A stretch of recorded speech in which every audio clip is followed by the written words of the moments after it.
I want to talk to you for just a few moments from the Song of Solomon, chapter 8 and verse 5. Who is this coming up out from the wilderness, leaning, listen to that word, leaning upon her beloved? Who is this coming up from the wilderness, leaning? That's the big word. That's what I'm preaching on, leaning. And I promise you that this is a word from the Lord today for your life. The world has become a wilderness. And he sees in this text someone coming out of the wilderness experience, leaning on her beloved, which is a type of Jesus Christ. The only way you're going to get out of this wilderness is to lean on him. The world is becoming a wilderness. And I'm not a negative, pessimistic preacher, but it's a wilderness out there economically. It's a wilderness emotionally.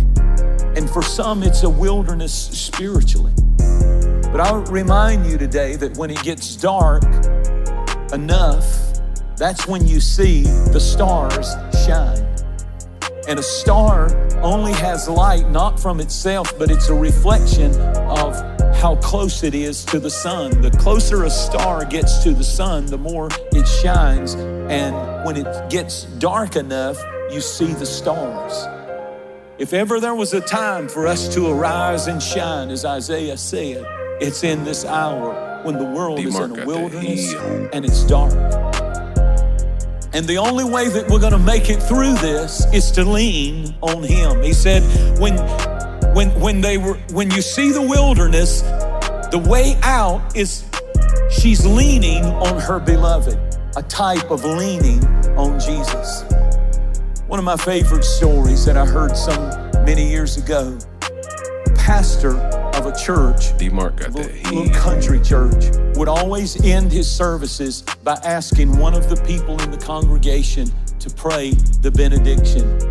And there was one man who was an old farmer in his congregation that he would call upon occasionally to pray the concluding prayer of the service. And the man, no matter after he said all that he was saying, praying for the people, he would conclude his prayer always, every time he was asked to pray, he would say these words at the end of his prayer. And Lord, prop us up on our leaning side.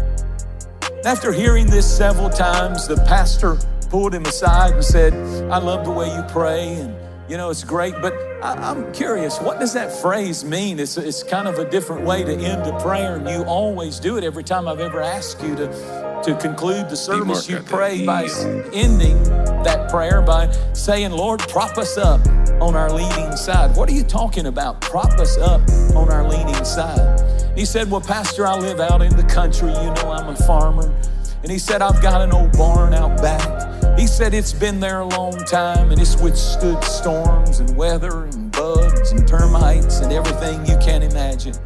And one day I got out there on my tractor and I looked and I saw that barn and I noticed that it had started to lean.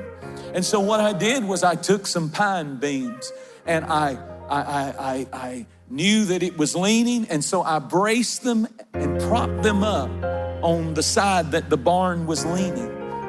And he said, you know, though, when I propped it up on its leaning side, I knew that it wouldn't fall because it was a matter of time. It wasn't ready to fall, but it was obvious that if I didn't do something and time kept on going, and it was going to fall.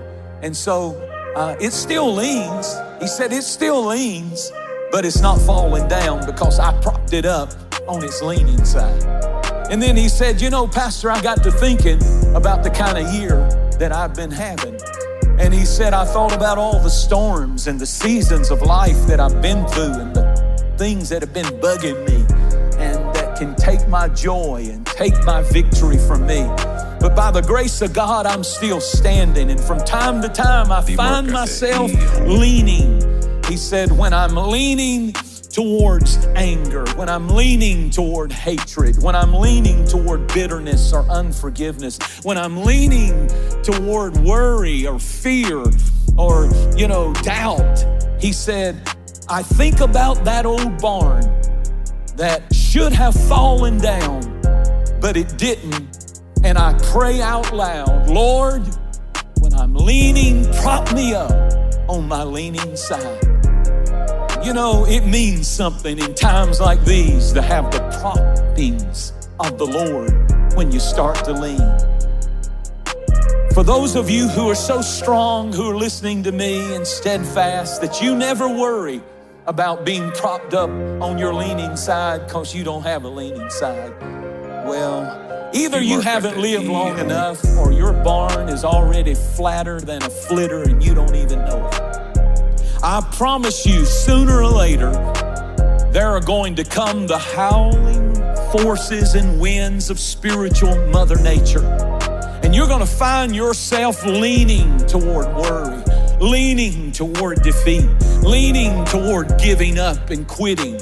When that emotional hurricane hits and the bugs are biting you, you find the need to pray, God, prop me up on my leaning side. I'm leaning toward going back. I'm leaning toward my weakest side. I'm leaning toward this addiction or this situation. Would you please prop me up on my leaning side? You know, throughout history, God used people to prop one another up. And in the middle of this coronavirus and I think we're beyond the middle, we're seeing the light at the end of the tunnel, and it's not a train. It is victory. I believe that we're coming to a swift end, and we're going to see God restore all that the enemy has stolen. But you know, when people in the Bible started leaning toward a disaster or wrong or leaning toward missing God, God always sent someone to prop them up on their leaning side. I think about Aaron. Do you know that when Moses died, Israel mourned 30 days for Moses, but when Aaron died, all of Israel mourned, the Bible said. All of Israel mourned. It didn't say that about Moses, but it said it about Aaron.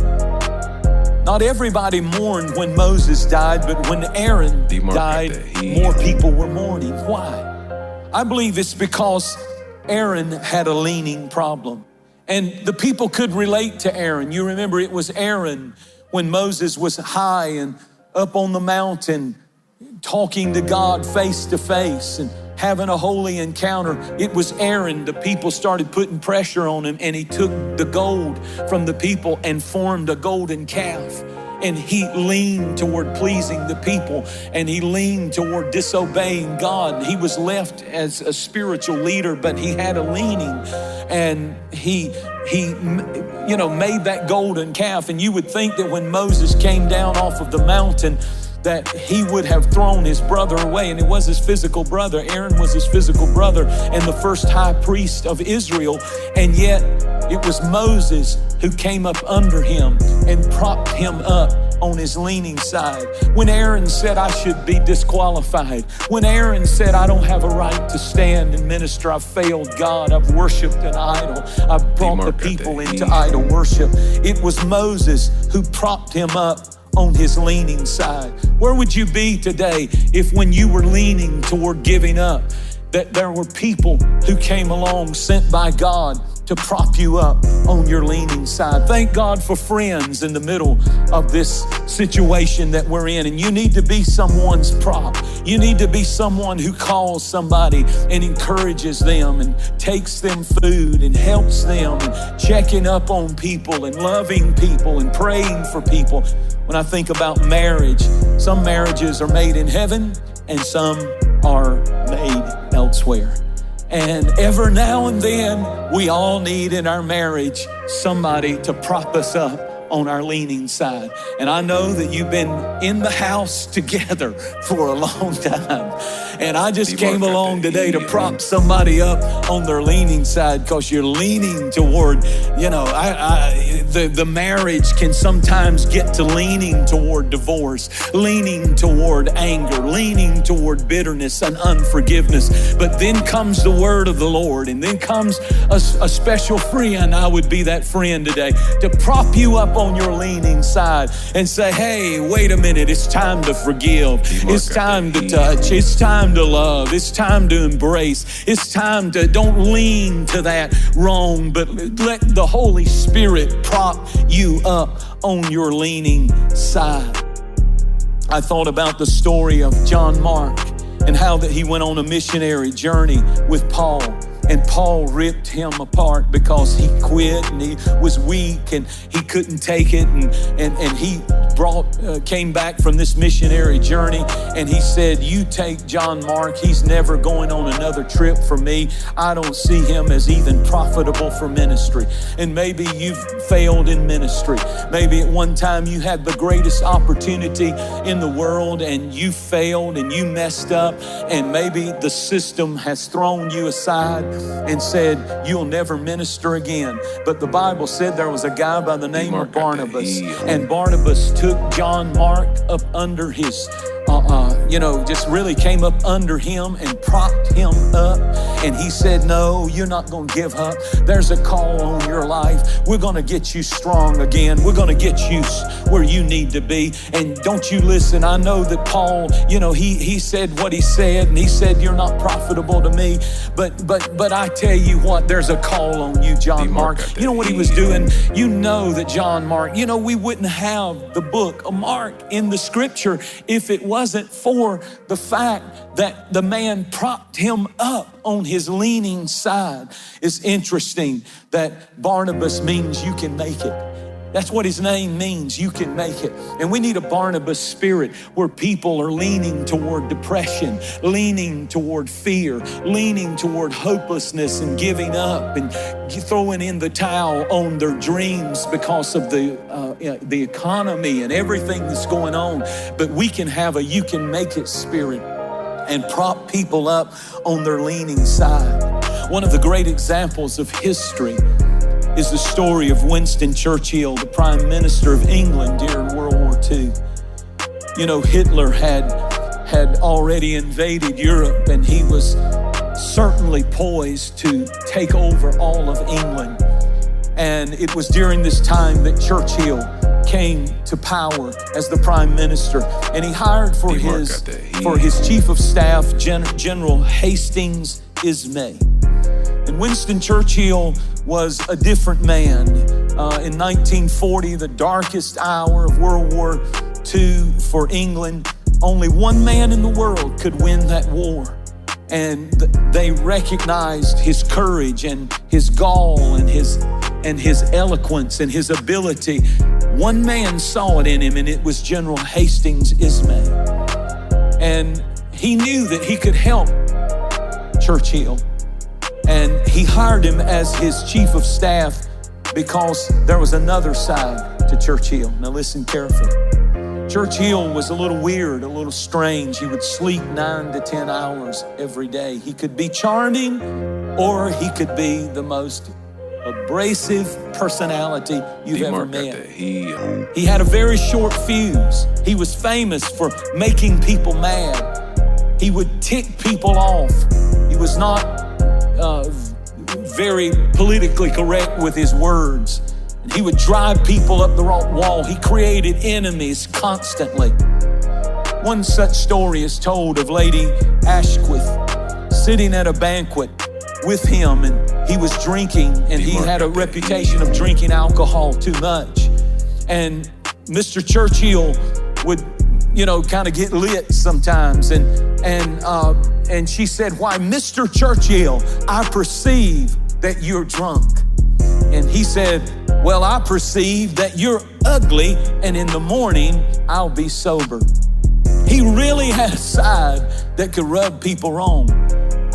Later in that same dinner party, the lady was just simmering, just so insulted and furious at what he had said.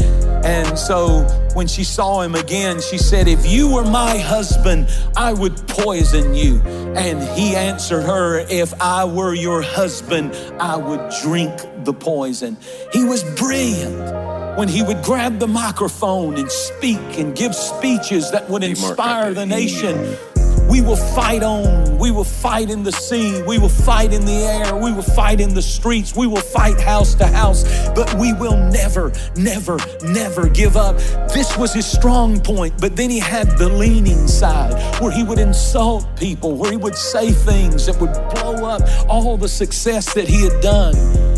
But his words would bolster up Britain. He would prop Britain up on its leaning side just at the right time with the right speeches. And General Ismay knew that this man, had good points, but he also had bad points that could destroy them. So listen, here's what I've been trying to say. Ismay would prop Churchill up on his leaning side because he became the buffer. He became the middleman and took the flak and would always go back and buy flowers and send gifts and send kind notes and say Mr. Churchill wanted to apologize, and Churchill didn't have anything to do with it, but he was just trying to prop him up on his leaning side. And yet when the war was won, Churchill made this comment about that man who kept propping him up on his leaning side. He said, "I owe more to General Ismay than anybody else in the entire execution of the war. I couldn't have done it without him." And he made Lord Hastings Ismay the first commander over NATO.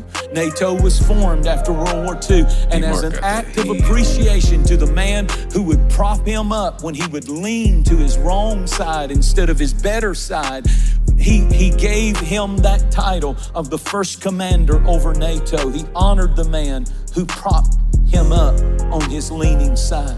I guess what I'm trying to preach to you today is God knows how to prop you up on your leaning side. He knows what you're going through, and he's a good God, and he's a big God, and he loves his people, and he loves you, and he knows what you're facing. He knows what you're fearing. He knows what you are feeling, and he'll prop you up on your leaning side. He wants you to make it. He wants you to win. He wants you to overcome. Let his spirit come. He said, "I'll send the comforter, the paraclete," one that literally means, comforter means one called alongside to prop you up on your leaning side. In Exodus chapter 17, when Moses was fighting a war, the scripture said that he went up on the mountain while his army was fighting in the valley, and he lifted up his hands toward heaven. And as long as his hands were in the air, the battle was won. But there came a moment when his arms started getting heavy. There came a moment, and I don't care who you are, if you hold your hands up long enough, the battle became so long that he began to see his hands go down. He didn't have the strength to keep them up on his own. But that's when two men, one named Hur and one named Aaron. And I think that's interesting that Aaron would come, and at one time Moses had to prop him up on his leaning side. You remember when he made the golden calf? Now that same man is coming in a time of weakness for Moses when his hands are going down, and Aaron comes and props Moses up on his leaning side. I love that. I love the fact that if you help prop somebody up today, it may be that God will use them to prop you up on your leaning side. But Moses lifted his hands in the air, and Israel won the fight. As long as the hands stayed up, we need to prop each other up. As long as the hands are praising, we won't fail. As long as the hands are up, a sign of worship and praise, you can praise your way through to victory, and you can be propped up on your leaning side. You've just got to keep your hands up. Keep loving him. Keep worshiping him. I don't care how bad it gets. He knows how to prop you up on your leaning side. And today, as that old barn, you and I find ourselves in circumstances where the victory has to be won, where the fight has to be engaged, where the challenge is very real.